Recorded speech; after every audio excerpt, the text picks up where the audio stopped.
ሰላም ጤና ይስጥልኝ። ውድና የተከበራችሁ የቻናሌ ቤተሰቦች እንደምንሰነበታችሁ፣ እኔ እግዚአብሔር ይመስገን በጣም ደህና ነኝ። እናንተም በያላችሁበት እግዚአብሔር ሰላም ይብዛላችሁ እያልኩ ዛሬም በአዲስ ድራማ ተመልሼላችሁ መጥቻለሁ።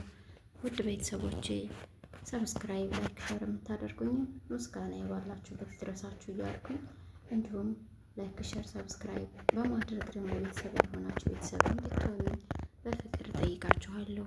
እንግዲህ ዛሬ አዲስ ድራማ ነው ይዤ የመጣሁት። ይህም ድራማ ምንድን ነው ካላችሁኝ ርብቃ ይባላል። አዲስ ተከታታይ ድራማ ነው። ርብቃ የሰራተኛዋ ልጅ የሚል ነው። ክፍል አንድን ዛሬ ይዤላችሁ መጥቻለሁ። እንደምትወዱት ተስፋ አደርጋለሁ። እንግዲህ የድራማው ጭብጥ አንድ ባለትዳር ቤተሰብ አለ። እዛ ባለትዳር ቤተሰብ ውስጥ ደግሞ አንድ ሰራተኛ ገብታለች ማለት ነው። ያችን ሰራተኛ እንግዲህ ከሰውየው ጋር በፈቃዷም ይሁን ተገዳ አብራ ባደረገችው ግንኙነት ልጅ ወለደች ወይም ደግሞ ጸነሰች። ስትጸንስበት ግን ሰውየው ከሚስቱ ደብቆ ሴትየዋን ወይም ሰራተኛዋን ከቤት አስወጥቶ ቤት ተከራይቶላት ነበር። እናም በዛው ወለደች። ከወለደች በኋላ ግን ሕፃኗን ጥላበት ባዶ ቤት ላይ ራሷን ለመለወጥ ወደ አረብ ሀገር እንደሄደች ከዛም ሰውየው ደግሞ ልጅቱን አንስቶ በልብስ ጠቅልሎ ከመኖሪያ ቤቱ በር ላይ እንደ ጣላት።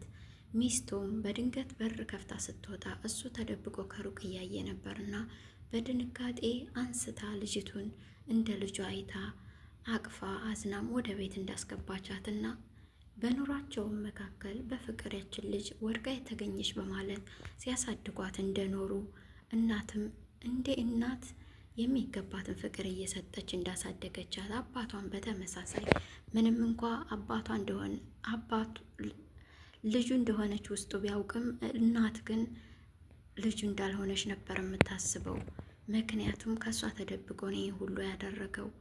እናም ሁለት ልጆች ደግሞ አሏት ሴትየዋ። እነሱ ደግሞ ለሰራት ማለትም ለዚች ወርቃ ለተገኘችው ልጅ የሚሰጡት ፍቅር ስለሚያናዳቸው ልጅቱን በጣም አጥብቀው ይጠሏት ነበር። በእድሜ ዘመናቸው ሁሉ እየጠሏት እንደኖሩ እሷን ለመበደል በሚያደርጉት ጥረት ሁሉ አባታቸው እንደሚገርፋቸው፣ በርበሬ ሁሉ እንደሚያጥናቸው ዛሬ አባታቸው በሕይወት ስለሌለ ይህን ነገር ሲናገሩት ይስተዋላል። እናም እቺ እናትያ ወይም ደግሞ ወርቃ ያገኘቻትን ልጅ ልክ እንደ ልጇ ነው የምትንከባከባት። እናም አባት ሞት አይቀርምና ወደ ተጠራበት ወደ መጨረሻው ሕይወት ሲሄድ በድንገት ለሚስቱ ይቅርታ አድርጌልኝ፣ እች ልጅ የእውነተኛ ልጄ ናት፣ ታሪኩም እንዲህ ነው ብሎ አጫወታት። ይሄንንም በልቧ ይዛ ልጆቹ ግን ወርቃ የተገኘች እንደሆነች ብቻ ነው የሚያውቁት። እናም ርብቃ ትባላለች እች ልጅ። አባቷ በመሞቱ በጣም አዝና ፎቶውን ይዛ ክፍሏን ቆልፋ እያለቀሰች ሳለ ቤቲና እህቷ ሂደው አንቺ ምን አባሽ ሆነሽ ነው በረዘግተሽ የምታለቅሽው? አባታችን ነው ሄደ፣ እሱ ነበር የሚያግዝልሽ። አሁን በኋላ ቤቱን ለቀሽ ትወጫለሽ። አንቺ እኮ ከዚህ ቤተሰብ ምንም አይደለሽ፣ ወርቅሽ የተገኘሽ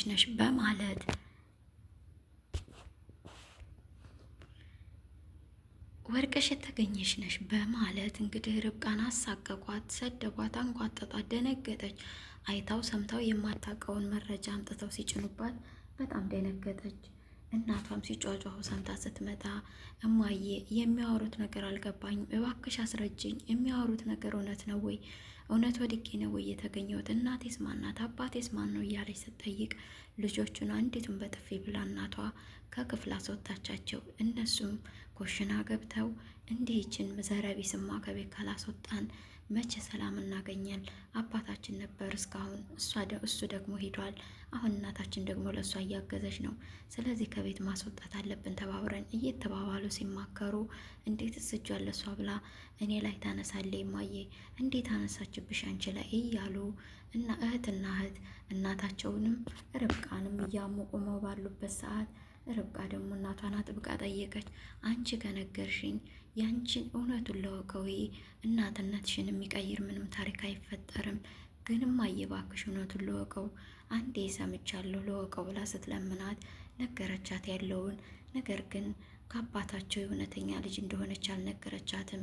ወርቃ እንዳገኘቻትና እንዳሳደገቻት ብቻ አስረድታት ወጣች። እናም ርብቃም በጣም ልቧ ተሰብሮ በጣም አዝና ባለችበት ሰዓት እናትም እንግዲህ ከክፍሉ ወጥታ ልጆቹን አሉበት ኩሽና ድረስ በመሄድ በርበሬ ያጠነቻቸው። በዛን ሰዓት በጣም ተናደዱ፣ በጣም አዘኑ። በር ቆለፈችባቸውም። እንዴት እንድታረገናለይ እናታችን አይደለችም እንዴ? እቼ የተረገመች እቼ ዘረቢስ አሁንም በሷ ምክንያት ነው የምንሰቃየው እያሉ እህትና እህት ብዙ ነገር በቀል በሷ ላይ እያሰቡ ነበር።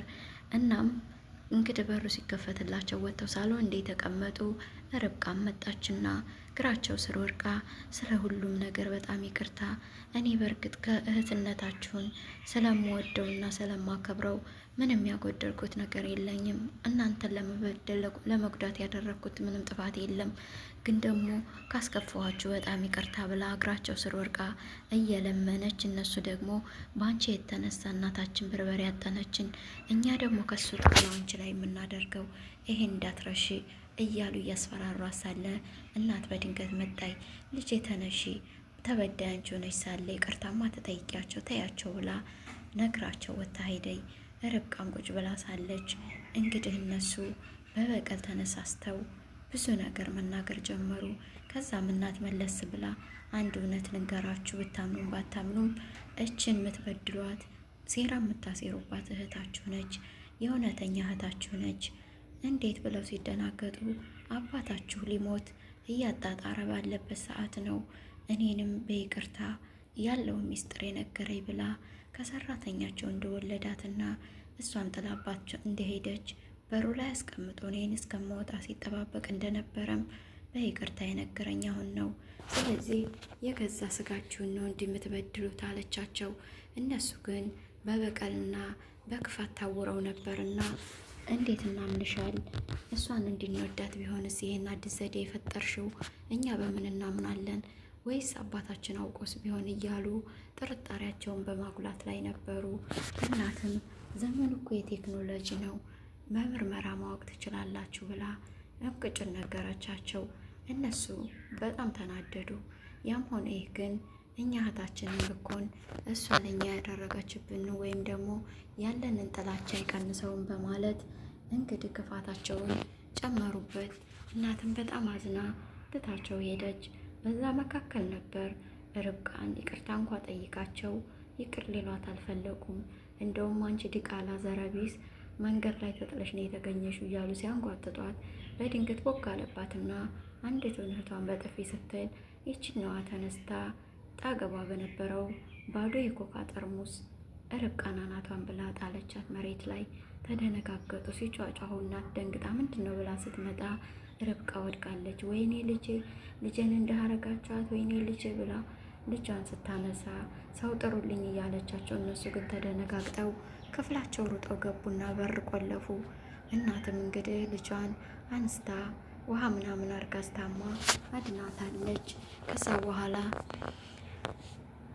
ክፍላቸው በመሆን ርብቃ ሙታ ይሆን እንዴ የሆነ ነገር ሆና ይሆን እንዴ እየተባባሉ ሳለ ምን ነው በተገላገልናት አለ አንዷ። ቤቲም ተናዳ እንዴት እህቴ እንድታያለሽ? እኔ እኮ ነኝ እስር ቤት የምገባው ነው፣ እኔ እስር ቤት እንድገባልሽ ትፈልጊያለሽ? በማለት እህት እናትስ በራሳቸው ሲያያዙ፣ ኧረ እህቴ እንደሱ አይደለም፣ በሱ መልኩ አላሰብኩትም ነበር ይቅርታ አለቻት። ከዛም ተያይዘው ወደ ሳሎን ሲመጡ ርብቃ ድና ቁጭ ብላ አገኟት እና አስመሳዩ ስለሆኑ ሄደው ይቅርታ ለማለት ሞከሩ። እናትም ተነሱላት፣ ደክሟታል፣ አሁን በቃ እናንተ ተው ስትባሉ አሰሙም፣ ይህንን መጥፎ ባህሪያችሁን አቁሙ ብለን ለመናችሁ መከርናችሁ አሰሙም። አሁን ግን ከዚህ ቤት የምትወጡበትን መርዶ ልነግራችሁ ስለሆነ ተዘጋጁ አለቻቸው። እነሱም የምን መርዶ ነው ባክሽ፣ ለምን ታስጨንቂኝ ብላት፣ እኔ ሳልሆን አባታችሁ ያዘጋጀላችሁ ነው። ከዚህ ቤት ውርስ ምንም ነገር ስለሌላችሁ አባታችሁ ውርሱን ለእኔና ለርብቃ ነው ያደረገው። ስለዚህ በቀጥታ ከዚህ ቤት እንድትወጡ ትገደዳላችሁ። ካሁን ጀምሮ ከዚህ ቤት ተሰናብታችኋል። የመኖሪያችሁን ሰዓታት አሳጠራችሁ በራሳችሁ ጊዜ ብላ ትልቅ መርዶ አረዳቻቸው። በጣም ደነገጡ እና ውድ ተመልካቾቼ የርብቃ ድራማ ክፍል 1 ዛሬ ይሄንን ይመስል ነበር። በክፍል 2 ምን ይፈጠር ይሆን? እውነት እነ ቤቲ በፈቃዳቸው እሺ ብለው ይወጡ ይሆን? ወይስ እናት ልጆቿ እንዲታረሙ እንዲመከሩ ስለፈለገች ለተወሰነ ጊዜ ገለል እንዲሉላት አስባ ይሆን? ወይንስ ደግሞ እነዚህም ልክ እንደ ርብቃ ተጥለው የተገኙ ልጆችን አምጥታ አሳድጋ የሆን ልጆች ያለችው ይህን ሁሉ ሚስጥር እንግዲህ በቀጣይ በተደጋጋሚ በሚመጡ ክፍሎች አብረን የምናየው ይሆናል። ውድ ተመልካቾቼ እስካሁን በነበረን ቆይታ ከኔ ጋር ስለቆያችሁ ምስጋናዬ ከልቤ ነው። አመሰግናለሁ። ላይክ፣ ሸር፣ ሰብስክራይብ በማድረግ እንዲሁም የደወል ምልክቷን በመጫን ሁሌ አዳዲስ ነገሮችን ስለቅ እንዲደርሳችሁ ይሆናልና የደወል ምልክቷን ተጫኑ።